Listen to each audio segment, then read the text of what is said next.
So he asked, can you use a back cue and stuff for foraging in the same way? Like the dog's getting in front of you, can you use leash pressure to teach the dog to back? And when they get in front of you, tell them to back.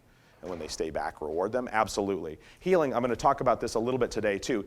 There's a series of behaviors in training that I make a distinction between behaviors that I consider to be black and white and behaviors that I consider to be gray, right? And gray behaviors are behaviors that the dog never knows exactly what the behavior is, right? There are subtle variations in their performance on a day-to-day, moment-to-moment basis, right? And so foot targets, black and white. You're 2 feet on that target or not, right? They're on there or they're not on there. One's off, one's on, they're on it. Both feet on that target, black and white, right? Down, black and white. Elbows on the ground all the way down, more or less. How you moved into the down, but down, right? So you're in that position. Those are relatively knowable behaviors for on a dog's part.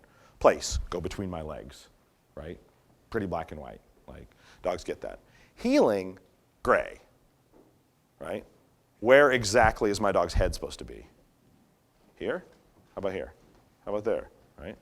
A little difference there, right? Positionally, where is it? Where is heel position exactly? Is it here? How about here? How about here? How about there? Like there's always going to be a little bit of difference, right? So there's never a moment where your dog goes, aha, I know exactly where heel position is. I'll never get out of this position again, right? Their arousal governs it. Like they're a little jacked up today, so they're a little bit further forward. Do they know it? No. They're doing everything they always do with a little more vigor today. I'm feeling fired up, so I'm pushy, so I'm a little bit forward. So with gray behaviors, the reason I bring this up, and I'll talk about this later today because we're going to talk a little bit about punishment, and I talk about this later today, with gray behaviors, they do not respond well to punishment. So in heeling, for instance, I don't use a lot of correction in heeling, right? For positional stuff. I don't correct my dog for incorrect head position typically. I don't correct them for being out of position, right? The dogs get corrected for failures in heeling. Heeling can mean be looking up at me. So looking away, that's correctable. That's knowable for the dog. Don't look away from me. That's black and white. You look away? No. Watch. There you go. That's what you need to do.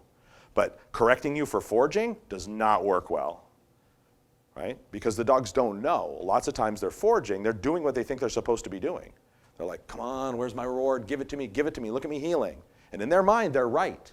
Right? And they can only alter their behavior if they know what they're doing wrong. And your dog heeling along doesn't think it's doing anything wrong. It thinks it's doing the right thing. It's not like, screw you, I want to be in front of you. I don't want to be back there.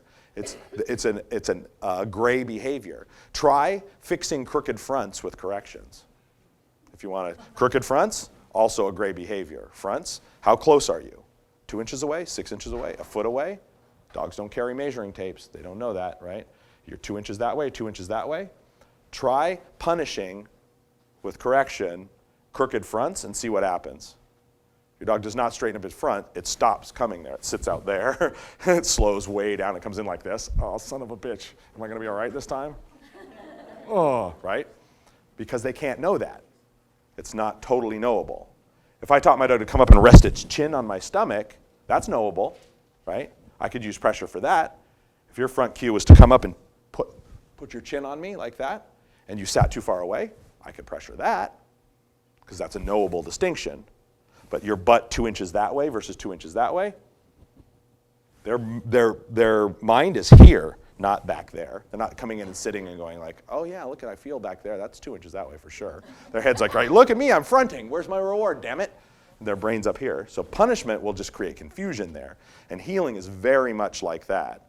So in the old days, we used to crank on dogs like crazy for foraging, right? And after you cranked on them, they'd be back for a little bit, right?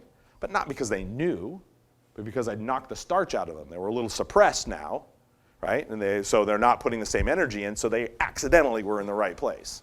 Not because they're like, oh yeah, this is the right place, right? And as soon as the suppression wore off, which it does inevitably, they start to get pumped up again, they get a few rewards, they're feeling good again, they're back out there again, right? And so we're cranking on them all the time because it's an unknowable thing. We're punishing them for something that they could not know clearly.